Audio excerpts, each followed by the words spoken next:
Hi guys, this is Arjun Kumar and you are welcome to your own YouTube channel The Academy। दोस्तों, स्वागत है आप सबों का फिर से आपके अपने YouTube चैनल द अकेडमी पे। आज आप सबों के समक्ष मैं हाजिर हुआ हूँ आप ही के क्लास जो 10 का जो एक्सरसाइज है रियल नंबर, उसका चैप्टर जो 1.3 है उसको सॉल्व करने के लिए जो भी सारी कंसेप्ट है उसको लेकर के मैं आज हाजिर हुआ हूँ। और इससे पहले की सारी वीडियो मैंने जो अपलोड की है एक्सरसाइज 1.1 एंड 1.2 के लिए, आई होप आप सबों ने उसको जरूर देखा होगा और बहुत कुछ लाभ लिया होगा। तो आइए दोस्तों शुरू करते हैं हम लोग इस आज के टॉपिक को। आज के टॉपिक में आप पढ़ेंगे revisiting irrational number. Revisiting irrational number, अपरिमेय संख्याओं का पुनर्भ्रमण। अपरिमेय संख्याओं का पुनर्भ्रमण, जानते हैं पुनर्भ्रमण? जी हाँ, दोबारा उसको फिर से एक बार रिवाइज करिए। पुनर्भ्रमण थोड़ा हिंदी का थोड़ा भारी भरकम वर्ड है। चलिए आइए, तो रिविजिटिंग मतलब होता है कि फिर से उसके बारे में थोड़ा जानिए पहचानिए। तो जानिए पहचानिए तो वही बात तो कहेगा नहीं, तो यहाँ पर थोड़ा सा उसको घुमा दिया। इस टाइप के इस एक्सरसाइज में आप पढ़ने वाले हैं कि आप प्रूफ करो कि √3 इरेशनल नंबर है। इससे पहले जो हम बोले थे कि आप सबों का इरेशनल नंबर ये होता है, √3 इरेशनल होता है, √2 इरेशनल होता है। अब आपसे पूछ रहा है कि भैया आप जान तो गए हो ये इरेशनल नंबर होता है, लेकिन कैसे होता है, चलो प्रूफ करके दिखाओ हमको। तो आज आप लोग इसी के बारे में अच्छे से पढ़ने वाले हैं। जी हाँ, तो वीडियो को लास्ट तक जरूर देखिए, आप सबों को सारी बातें समझ में आ जाएगी। तो दोस्तों, इसको पढ़ने से पहले आपको जो इसको प्रूफ करने में एक मेन कंसेप्ट जो आपको हेल्प करेगी वो आपका ये थ्योरम है। तो थ्योरम क्या कहता है कि let P be a prime number. क्या अगर कोई P नंबर जो है ना आपका प्राइम है, ठीक है, चलिए आगे बढ़ते हैं। P be a prime number if P divides a square. अगर मान लीजिए कोई मतलब a एक पॉजिटिव इंटीजर है, जैसे कि मान लेते हैं कि a जो है आपका एक पॉजिटिव इंटीजर है, इसका स्क्वायर यानी कि a स्क्वायर, इस a स्क्वायर को क्या ये p आपका डिवाइड करता है। बिल्कुल इस लैंग्वेज में कह रहा है कि let p be a prime number if p divides a square. p अगर a स्क्वायर को डिवाइड करता है तो बोल रहा है देन तब p डिवाइड्स a, तब P A को भी डिवाइड करेगा। अब यहां पर देखना है कि अगर ये चीज वेरीफाई हो रही है ना, तो आपको इस थ्योरम के अनुसार से ये कह रहा है कि A को भी जो है ना P डिवाइड करता होगा, तब भी ये चीज पॉसिबल हो सकती है। अब यहां पर आइए, थोड़ा सा इसको हम समझाने का कोशिश करते हैं। वैसे लैंग्वेज में इतना ही बात था जो कि आप लोग अच्छे से अभी तक नहीं समझ पाए होइएगा। जो समझ गए अच्छी बात है, जो नहीं समझे उसको थोड़ा यहाँ पर ध्यान दीजिएगा। अब आइए, अब देखिए, अब हम क्या करते हैं, इसी बात को हम एक नंबर, कोई नंबर मान करके हम समझाने का आपको कोशिश करते हैं। जैसे कि कोई बोल रहा है ना a is a positive integer, तो a का वैल्यू कुछ हम ले लेते हैं। आप कुछ भी मान लीजिए, 9 8, हम यहाँ पर 6 मान लेते हैं। चलिए ठीक है, 6 मान लेते हैं। अब यहाँ पर देखिए 6 मान लिए ना, अब 6 का स्क्वायर यानी कि a स्क्वायर क्या होगा भैया, a स्क्वायर आपका 6 का स्क्वायर होगा यानी कि 36 होगा। अब यहाँ पर देखिए 36, अब आप सोचिए, अब हमें इसको डिवाइड करना है किससे, एक प्राइम नंबर से डिवाइड करना है। तो 36 जो डिवाइड होगा वो दो ही ऐसा प्राइम नंबर होगा जिससे 36 डिवाइड हो सकता है। कौन कौन? तो एक तो 2 हो सकता है और एक आपका 3 हो सकता है। इसके अलावा अगर आप 5 लीजिएगा तो 5 से कटेगा नहीं। यहाँ पर पॉइंट में कह रहा है कि क्या P डिवाइड्स a स्क्वायर यानी कि a स्क्वायर कटना चाहिए। तो आप इसको देखिए, अगर हम 36 बाय अगर हम 2 लेते हैं ना, तो ये तो कट जाएगी, 18 2 जा 36। तो अब सोचिए कि 36 किसका स्क्वायर करके 36 बना था, तो 6 का स्क्वायर करके बना था।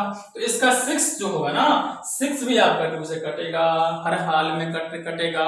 यही बात थ्योरम कह रही है। अब थोड़ा सा इसको 3 को लेकर समझिए। 36 को अगर हम क्या करते हैं, अगर हम 3 से डिवाइड देते हैं ना, तो आपका 12 3 जा 36 कट जाएगा। अब 36 जो 6 का स्क्वायर था, आप 6 में भी आप 3 से डिवाइड दीजिए तो अब भी आपका आराम से कट जाएगा। आई होप आपको क्लियर हो गया होगा कि ये बात कहना क्या चाहती है। जैसे ही अगर कोई नंबर मान लीजिए आपका m है, अगर m स्क्वायर कोई भी नंबर p यानी कि जो कि आपका प्राइम नंबर है, अभाज्य संख्या है, इसको अगर डिवाइड करती है तो आपको m भी p से डिवाइड होगा। ये बात अब आपको स्पष्ट हो गया होगा, जो कि यहाँ पर वेरीफाई कर दिए हैं। आप लोग क्या करिएगा, कुछ और क्वेश्चंस लीजिएगा ऐसे ही पी ए का वैल्यू, और उसको एक दो बार वेरीफाई करके देख लीजिएगा, क्योंकि प्रैक्टिस करिएगा तो अच्छे समझ में आ जाएगा आपको। अब यहाँ पर देखते हैं, इस बात को आगे बढ़ाते हैं। अब हम कहीं पर अगर मान लीजिए इस लैंग्वेज, ये इसको अगर लैंग्वेज में लिखेंगे, कैसे लिखेंगे, इसको लिखेंगे हम m square is divisible bye, इस बात को हम लैंग्वेज में कैसे लिखेंगे, तो ऐसे लिखेंगे m square is divisible by p। तो अब यहां पर then m is also divisible by p। अब ये बात अगर लिख देंगे तो वहां पर आप सर मत खुजाइएगा कि ये बात सर कहां से लिख दी है, तो ये बात हम उसको वहां पर यूज जरूर करेंगे, जो आपका आगे जो प्रूफ करने वाला कंसेप्ट है उसके ऊपर। तो आइए बिना समय गवाए हम यहाँ पर शुरू करते हैं आपके एक्सरसाइज का बहुत ही प्यारा सा और बहुत ही इंपॉर्टेंट सा क्वेश्चन, जो कि अब आपका ये है। तो आइए, आपका क्वेश्चन पहला है ये कि प्रूव दैट √2 इज इरेशनल। आइए अब इसको समझिए। अब यहाँ पर देखिए, आपको थोड़ा सोचना पड़ेगा इसमें, और हम सब सोचेंगे इस पे। क्या सोचेंगे कि √2 आपका इरेशनल है, हम सब जानते हैं। जी हाँ, क्यों है वो मैं बता चुका हूं, आप लोग डिस्क्रिप्शन में जाइए, मेरा पहला वीडियो उसको जरूर ओपन करके देखिए, सारी बातें आपको क्लियर हो जाएगी। चलिए आइए, √2 आपका इरेशनल है, हमको इस बात को प्रूफ करना है। तो एक बात ध्यान दीजिए यहाँ पर कि आपको इसको अगर कहेगा डायरेक्ट आप प्रूफ करिए कि √2 आपका इरेशनल है, तो थोड़ा सा ये क्रिटिकल है। हम आपको पहले ही बता चुके हैं कि रियल नंबर का जो होता है ना, एक दो पार्ट होता है, एक होता है रेशनल, एक होता है इरेशनल। बिल्कुल। अब हम बताइए एक बात, अगर इसको हम इसी लैंग्वेज को थोड़ा सा हम चेंज कर दें, चेंज ये कर दें कि √2 इज इरेशनल, अगर इसको हम प्रूफ कर दें कि √2 इज नॉट अ रेशनल, यानी कि इस बात को कह रहा है ना कि √2 एक अपरिमेय संख्या है, इसको प्रूफ करिए। अगर इसी बात को लिख दें हम कि √2 एक परिमेय संख्या नहीं है, तो क्या प्रूफ नहीं हो जाएगा कि √2 अपरिमेय संख्या है? जी हाँ, हो जाएगा। अब देखिए यहाँ पर अगर इसको लिखेंगे हम क्या कि √2 इज नॉट अ रेशनल, अगर इस बात को अगर हम प्रूफ कर दें, जो कि प्रूफ करना मेरे हाथ में है, तो हमको ये बात ऑटोमेटिकली प्रूफ हो जाएगा √2 इज रेशनल।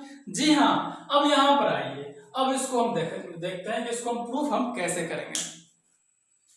सबसे पहला काम हम इसको मान लेंगे क्या कि लेट अस अज्यूम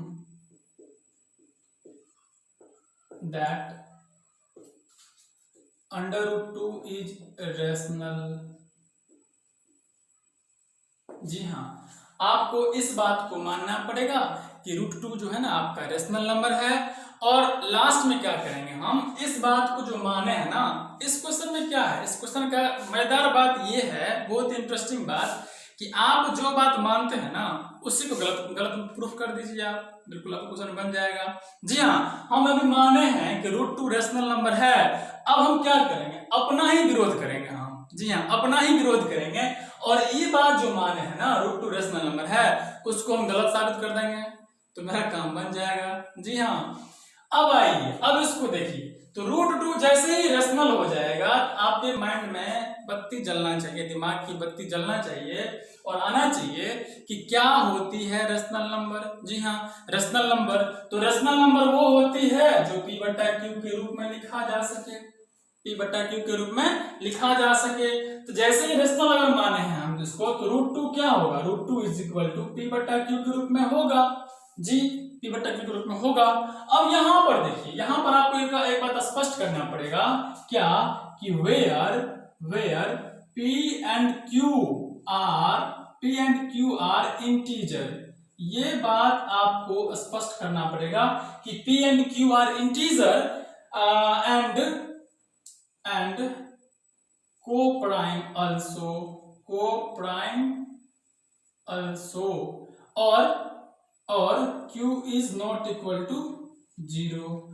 अब देखिए यहाँ पर अब कुछ बातें आ गई, एक और नया बात आ गया। क्या ये कोप्राइम क्या होती है? जी हाँ, ये कोप्राइम कहाँ से आ गया? अब देखिए कोप्राइम के बारे में मैं बता चुका हूं, फिर भी यहाँ पर थोड़ा सा मैं स्पष्ट करना चाहूंगा। वैसी दो संख्याओं का जोड़ा, वैसा a pair of number which has only one as a common factor. बिल्कुल वैसी दो संख्याओं का जोड़ा जिसका मौसा एक हो, कोप्राइम कहलाती है।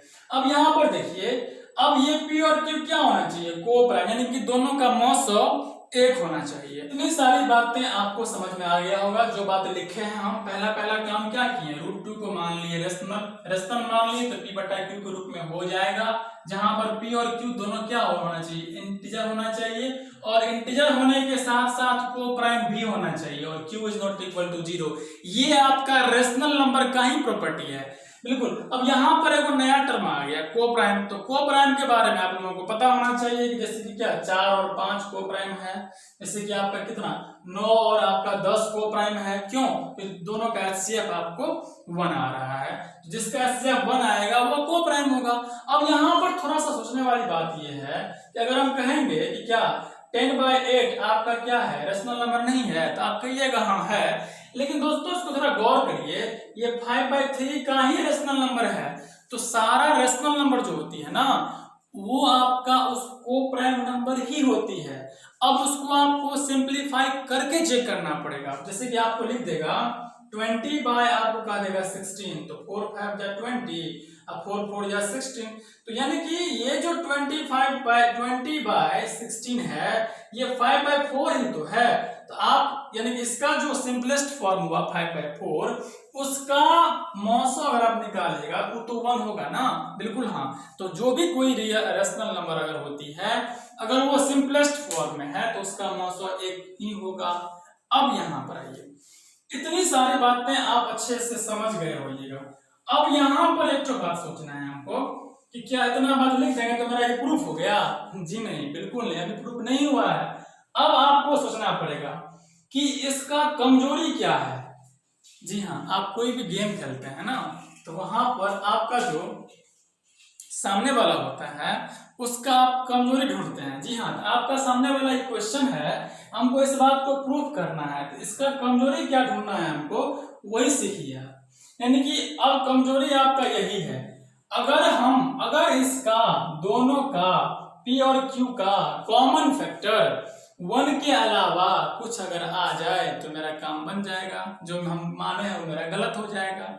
जी हाँ, अब आप सोचिए कि इस दोनों का मौसा 1 के अलावा 2 हो जाए, 3 हो जाए, 4 हो जाए। जी हाँ, अब हमको इसी के बारे में हमको सोचना है। तो चलिए अब इसके अगला वाला काम हम स्टार्ट करते हैं। तो देखिए इसको आप ध्यान से। तो पहला काम तो ये करेंगे हम, स्क्वायरिंग बोथ साइड, यानी कि दोनों तरफ हम स्क्वायर कर देंगे, तो ये हो जाएगा 2 is equal to P² bye Q²।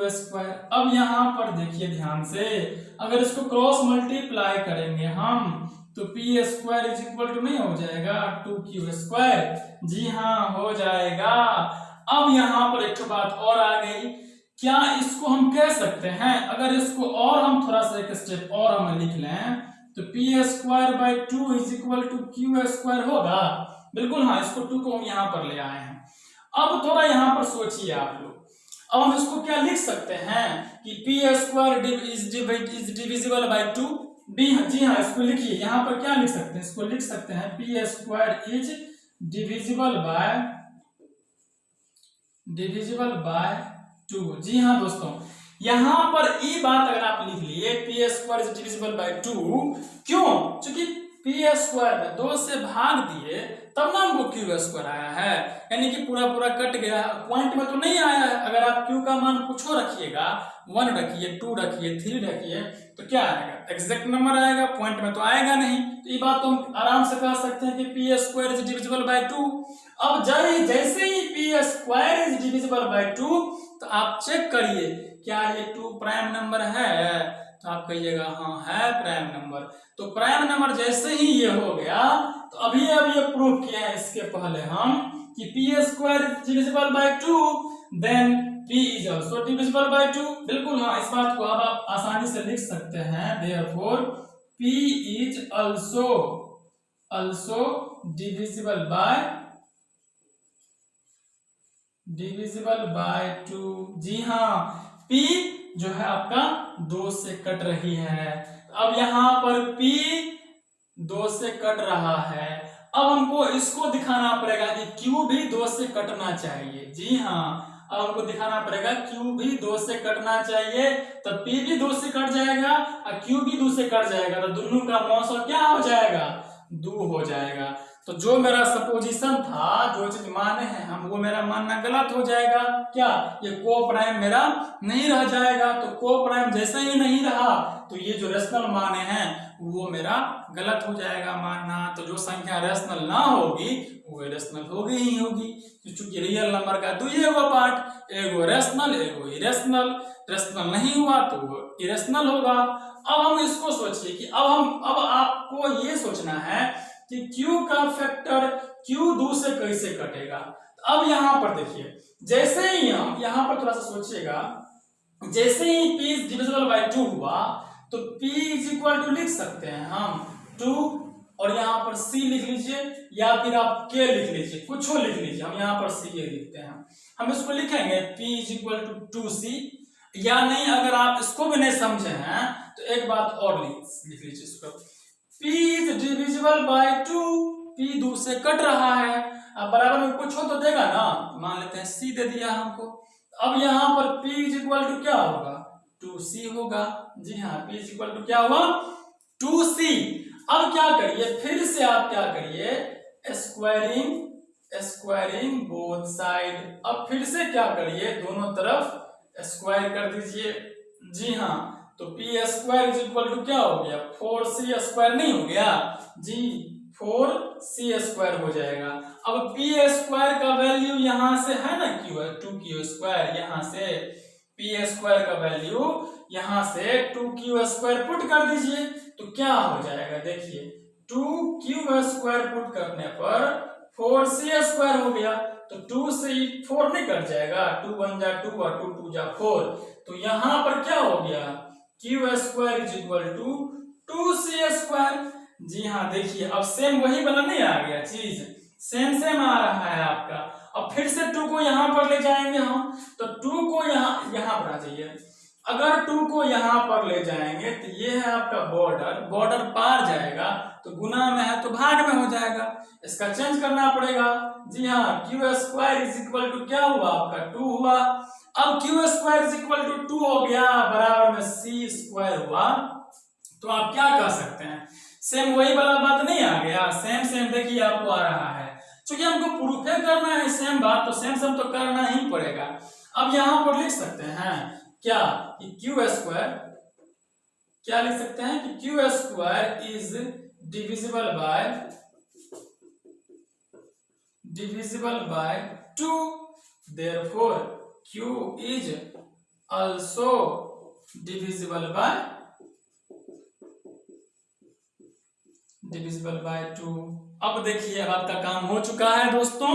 कैसे हो चुका है, क्योंकि p भी कट रहा है 2 से और q भी कट रहा है 2 से, यानी कि दोनों में क्या है, कॉमन फैक्टर 2 है, यानी कि एक के अलावा आपका 2 हो गया। हेयर आप लिख सकते हैं, hair p and q has 2 as a common factor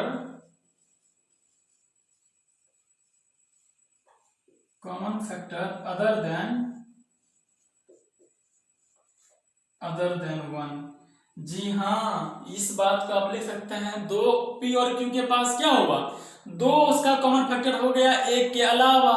सो आप यहाँ पर लेंगे, जिसको लिखिए हम जो बोल रहे हैं, so our supposition is wrong, then √2 is not a rational number.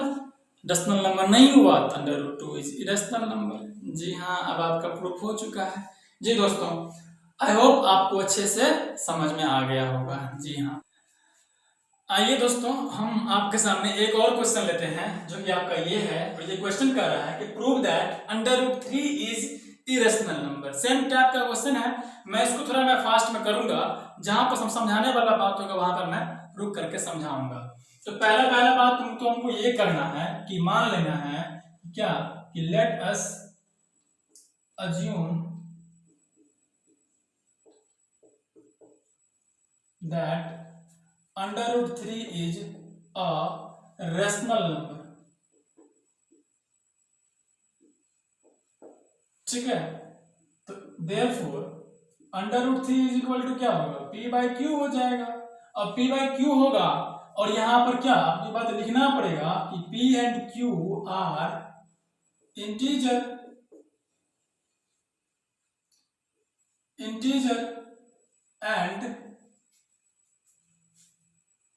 and co-prime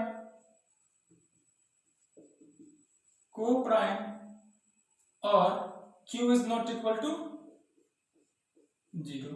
इतनी बातें आपको लिखनी ही पड़ेगी, सारी बातें स्पष्ट करना पड़ेगा आपको। अब यहां पर आइए, अब इसको हम क्या करते हैं, पहला काम क्या करेंगे, squaring both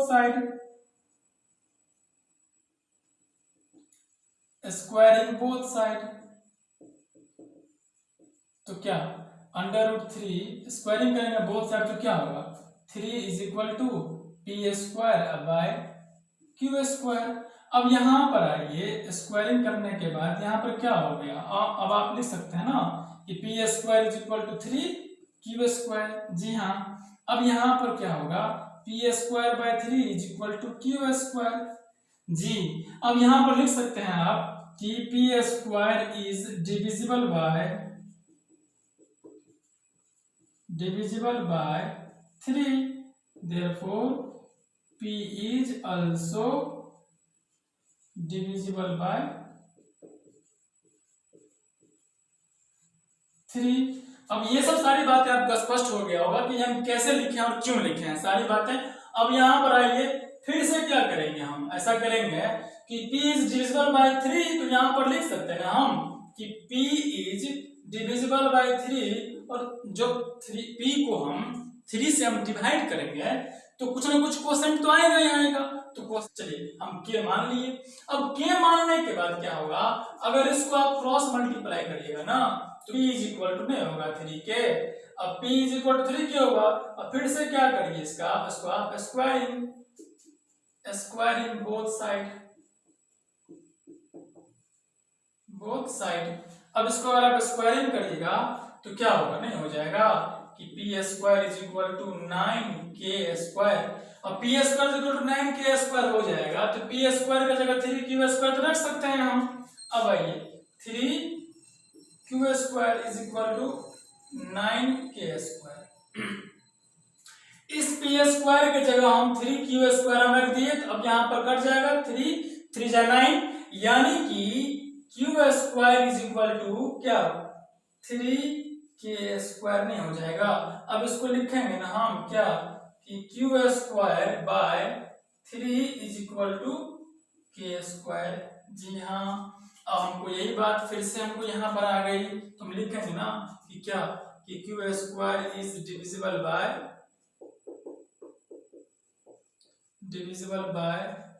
3, q² is divisible bye 3, therefore q is also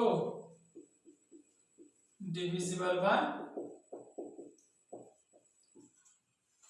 3, q is also divisible by 3। अब यहां पर ये बात स्पष्ट हो गया कि p जो है ना 3 से भी कट रहा है और q भी आपका 3 से कट रहा है। तो यहां पर ये बात आपको लिखना पड़ेगा, here p and q both are divisible by 3। यहां पर इस बात को लिखने के बाद आपको लिखना पड़ेगा कि our supposition is wrong because p and q has 3 as common factor other than 1, यानी कि p और q के पास 1 के अलावा 3 भी एक ऐसा संख्या है जो उसका कॉमन फैक्टर यानी कि उभयनिष्ठ गुणनखंड है। वैसे अगर आप लोगों के सब टीचर लोग जो लैंग्वेज यहाँ इसके बाद लिखवाए होंगे वो आप पर डिपेंड करता है कि वो लैंग्वेज आप कैसा लिखेंगे। कोई भी लैंग्वेज गलत नहीं होगा, क्योंकि यहीं तक मेरा मेन काम है कि यहाँ पर जो हुआ ना, यहाँ पर जो को प्राइम हुआ, इस को प्राइम को हमको प्रूफ करना था गलत। यानी कि को प्राइम मतलब क्या, दोनों का पी और क्यू का HCF इसके हिसाब से 1 ही होना चाहिए, लेकिन हम इसको क्या कर दिए, बनाते गए और बना करके यहाँ पर आपको इसका HCF जो यानी कि क्या निकला, इसका दोनों का कॉमन फैक्टर क्या निकला, आपको 3 निकला, जो कि इसी बात को वो गलत साबित करता है। इसीलिए ये रेशनल नंबर नहीं होगा। जी हाँ, अब आप सब लोग अच्छे से क्लियर हो गए होइएगा। आइए दोस्तों, आप सबों के सामने एक और क्वेश्चन है, और वो क्वेश्चन ये है कि 5 माइनस अंडर रूट 3 एक इरेशनल नंबर है, इसको मुझे प्रूफ करना है। तो पहली बात, इसमें लैंग्वेज हम नहीं लिखेंगे, इसमें बस जो मेरा मेन काम है समझाने का वो हम समझाएंगे, बाद बाकी लैंग्वेज आप अपने मन से उसको जरूर ऐड कर लीजिएगा, इतना तो आप समझ गए होइएगा। और जो भी लैंग्वेज, जितने सारे क्वेश्चन हम बनवाए हैं आप लोगों को, जो लैंग्वेज आपको प्रॉपर लगे उस लैंग्वेज को आप यूज कर सकते हैं। हो सकता है किसी के टीचर लोग, किसी के सर लोग, आप सबों के सर लोग आपको एक अलग लैंग्वेज करके दिए होंगे, तो उस लैंग्वेज को जरूर बनाइएगा, उसी लैंग्वेज को लिखिएगा, उसके लिए कोई परेशानी नहीं है, आप उसको लिख सकते हैं। बशर्ते मेन जो पॉइंट है वो आपको मैं लेकर के चल रहा हूँ। तो पहली बात तो यहाँ पर मान लेंगे हम क्या कि 5 माइनस अंडर रूट 3 एक रेशनल नंबर है, और उसी बात को हमको गलत प्रूफ करना है। जी हाँ, अब आइए, तो जैसे ही मानेंगे हम, तो 5 minus under root 3 is equal to होगा P बटा Q जैसे ही हो गया, अब आप क्या करिएगा, रूट 3 को उधर लाइएगा, P बटा Q को उधर लाइएगा, तो यहाँ पर क्या हो जाएगा, ये 5 माइनस P बटा Q is equal to under root 3। जैसे ही ये चीज हो गया, तो अब आप इसको लिख सकते हैं ना कि 5Q माइनस P बटा Q is equal to under root 3। अब इतना सब करने के बाद अब हम यहाँ पर देखिए, इसका मतलब क्या होगा, इसका मतलब ये होगा कि जो संख्या ये होगा वही संख्या ये भी होगा, क्योंकि बीच में क्या इक्वल टू का साइन है। बिल्कुल, यहाँ पर इसका मतलब क्या होगा, जो LHS होगा वही RHS होगा, क्योंकि इक्वल्स बता रहा है। अब यहाँ पर देखिए, इसको थोड़ा समझिएगा ध्यान से कि हम ये चीज प्रूफ कर चुके हैं कि रूट 3 आपका इरेशनल नंबर है। जी हाँ, अगर यहाँ पर जैसे ही इसको P बटा Q माने, तो ये क्या होना चाहिए, ये आपका होना चाहिए integer, P and Q integer होना चाहिए। तो ठीक है, चलिए, अब यहाँ पर भी P और Q है आपका, जो कि इंटीजर होना चाहिए, कुछ मान अगर पुट करिएगा तो। लेकिन अब ये तो आपका क्या हो जाएगा, रेशनल नंबर हो जाएगा, ये रेशनल हो जाएगा, लेकिन ये आपका क्या हो जाएगा, इरेशनल हो जाएगा। बिल्कुल हाँ, ये आपका इरेशनल हो जाएगा। तो आवर सपोजिशन क्या होगा, ये चीज कह रहा है कि हम भैया इरेशनल हैं, और ये कह रहा नहीं हम रेशनल है, तो ये चीज पॉसिबल नहीं है। तो आवर सपोजिशन इज रॉन्ग, हमारा मानना गलत हो जाएगा। तो यहाँ पर जो चीज माने हैं वो गलत हो जाएगा, तो जो चीज कह रहा है ये क्वेश्चन में वही सही रहेगा। ठीक है, तो आपको सारी बातें अच्छे से समझ में आ गया होगा। एक क्वेश्चन आपको और है जो कि आपकी एक्सरसाइज का है, उसको बताने से पहले मैं यहाँ पर इसको एक तरीका और है इसको प्रूफ करने का, और वो प्रूफ कर सकते हैं कैसे। तो दोस्तों, रेशनल और इरेशनल का अंतर जो होता है, डिफरेंस जो होता है ना, हमेशा इरेशनल होता है। यानी कि इरेशनल का और रेशनल का डिफरेंस हमेशा इरेशनल होगा। रेशनल को अगर रेशनल से अगर हम जोड़ते हैं, या फिर रेशनल को हम रेशनल से माइनस करते हैं, हमेशा वो रेशनल होता है। इरेशनल को अगर हम इरेशनल में अगर हम जोड़ते हैं, या फिर इरेशनल से अगर इरेशनल को अगर हम माइनस करते हैं ना, या फिर इसको मल्टीप्लाई करते हैं, या फिर इसको डिवाइड करते हैं ना, तो यहाँ पर क्या होगा, आपको रेशनल भी हो सकता है और इरेशनल भी हो सकता है। अब इस बात को हम बारी बारी से बता रहे हैं कि ये चीज कैसे। अब ये बात तो आप जानते हो जाएगा सारी बातें कि रेशनल को रेशनल से जोड़ेंगे तो रेशनल होगा, रेशनल को रेशनल में जोड़ेंगे घटाएंगे तो रेशनल होगा। यानी कि परमेय संख्या, दो परमेय संख्या को आप जोड़िए, चाहे घटाइए, चाहे गुना करिए, चाहे भाग करिए, वो हमेशा परमेय संख्या होगा। एक रेशनल लीजिए, यानी कि एक परमेय संख्या लीजिए और एक अपरिमेय संख्या लीजिए। दोनों को अगर आप जोड़िएगा या फिर दोनों को अगर आप घटाइएगा तो वो हमेशा आपको अपरिमेय संख्या आपको देगी। ठीक है, अब यहाँ पर थोड़ा सा आप लोगों को इस बात को लेकर कंफ्यूजन हुआ होगा कि भैया यहाँ पर तो इरेशनल है, लेकिन आप कह रहे हैं सर कि रेशनल भी हो सकती है और इरेशनल भी हो सकती है। तो इस बात को थोड़ा मुझे समझाइए। तो आप आइए और देखिए, यहाँ पर एक इरेशनल नंबर, जैसे कि पहले ही बोल चुके हैं हम, रेशनल में अगर हम इरेशनल को अगर हम जोड़ते हैं तब भी मेरा इरेशनल होता है। ये बात देखिएगा। तो देखिए यहाँ पर अगर हम लिखते हैं हम 5 प्लस अंडर रूट 3, ठीक है ना, अगर हम जोड़ देते हैं इसको हम 5 माइनस अंडर रूट 3 से, तो क्या हो जाएगा। देखिए यहाँ पर ये क्या है, ये आपका इरेशनल नंबर है और ये क्या है, ये आपका इरेशनल नंबर है। दोनों को आप जोड़िए तो क्या होगा, आपका 10 होगा, जो कि क्या बन जाएगा, डेसिमल नंबर बन जाएगा। जी हाँ, आपका स्पष्ट हो गया होगा। ऐसे ही आप घटा करके भी देख सकते हैं, गुना करके भी आप चेक कर सकते हैं और भाग दे करके भी आप चेक कर सकते हैं। तो आप सबों को अच्छे से क्लियर हो गया होगा सारी बातें। ठीक है, चलिए अब हम बढ़ते हैं अगला आपका एक्सरसाइज का जो क्वेश्चन है उसकी तरफ हम अब मूव करते हैं, जो कि एक इम्पोर्टेंट क्वेश्चन है। आप सब लोग अपना अपना बुक को देखिएगा। बुक में आपका पहला दूसरा जो भी क्वेश्चंस है उस टाइप का हम यहाँ पर क्वेश्चंस आपको डिस्कशन करवा दिए हैं। जी हाँ, आप लोगों को बता दिए हैं। एक क्वेश्चन आपका है क्वेश्चन नंबर 3 का, जो कि आपका पहला क्वेश्चन होगा ना, वो आपको पहला क्वेश्चन है कि 1/√2 को आप प्रूफ करिए कि ये इरेशनल नंबर है। जी हाँ, 1/√2 को प्रूफ करिए कि ये क्या है, आपका इरेशनल नंबर है। तो यहाँ पर पहला काम क्या करेंगे, इसको हम क्या कर देंगे, रेशनलाइज तो कर सकते हैं, परमेय करना सबको आता होगा, यानी कि इसको √2 से ऊपर भी या √2 से नीचे भी मल्टीप्लाई कर देंगे तो √2 बाई क्या हो जाएगा, 2 हो जाएगा। अब हमको ये बात हो गई ना, अब इसको क्या करेंगे हम, या फिर आप इसको ऐसे भी कर सकते हैं, मतलब इसको रेशनलाइज करके भी आप बना सकते हैं और बिना रेशनलाइज किए हुए भी बन सकता था। मैं बारी बारी से मैं आप दोनों को मैं बता रहा हूँ। पहली बात तो इसको देखिए, तो पहले अब इसको क्या करेंगे, इतना सारा काम करने के बाद इसको मान लेंगे कि ये, ऐसा मान लेते हैं कि ये क्या है, परमेय संख्या है, यानी कि रेशनल नंबर है। तो रेशनल नंबर जैसे ही हो जाएगा तो √2/2 जो होगा आपका p/q के रूप में होगा ना, p/q के रूप में होगा, निश्चित रूप से होगा, जहां पर p और q दोनों इंटीजर है और यहाँ पर p और q दोनों कोप्राइम नंबर है और q 0 के बराबर नहीं है। अब यहाँ पर इसको आप क्रॉस मल्टीप्लाई करिएगा तो 2p = क्या होगा, √2/q होगा। अब यहाँ पर अगर आप क्या करिए, इसको q को इधर ले आइए बॉर्डर के पार, तो आप लिखिएगा 2p/q = √2। जी हाँ, अब वही बात नहीं हो गया, इससे पहले जब ये बताएं आपको हम कि ये आपका कहेगा हम इरेशनल है और ये कहेगा आपका हम रेशनल नंबर है, दोनों में तालमेल बैठेगा नहीं। जो मेरा जो मानना था वो मानना गलत हो जाएगा और हमको बाद में वहीं पर आना पड़ेगा कि ये जो था 1/√2 आपका इरेशनल नंबर था, ये चीज हमको प्रूफ हो जाएगा। अब देखिए इसको बिना रेशनलाइज किए हुए कैसे कर सकते हैं, इसी को मान लेंगे कि रेशनल नंबर है। तो रेशनल नंबर जैसे ही इसको मानेंगे हम, तो पहला काम क्या है, ये p/q के रूप में होगा ना, होगा, बिल्कुल होगा। अब इसको आप क्रॉस मल्टीप्लाई कर लीजिए, q = √2p होगा। अब आप इसको लाइएगा तो q/p जो होगा वो √2 नहीं हो जाएगा, तो बात वहीं पे नहीं आ गई, सेम बात पे।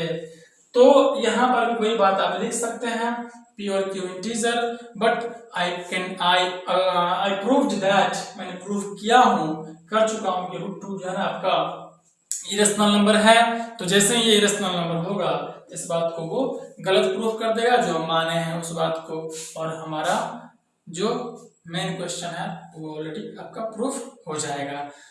तो आप सबों को जरूर समझ में आया होगा, ये मैं उम्मीद कर सकता हूँ। और आप लोगों का एक्सरसाइज 1.3 होता है खत्म। आप सब लोग इसको जरूर बनाइएगा और कौन लोग उसको बनाए हैं वो कमेंट में जरूर बताइएगा कि सर यस सर हम बनाए हैं, और कैसा लगा ये वीडियो वो जरूर बताइएगा।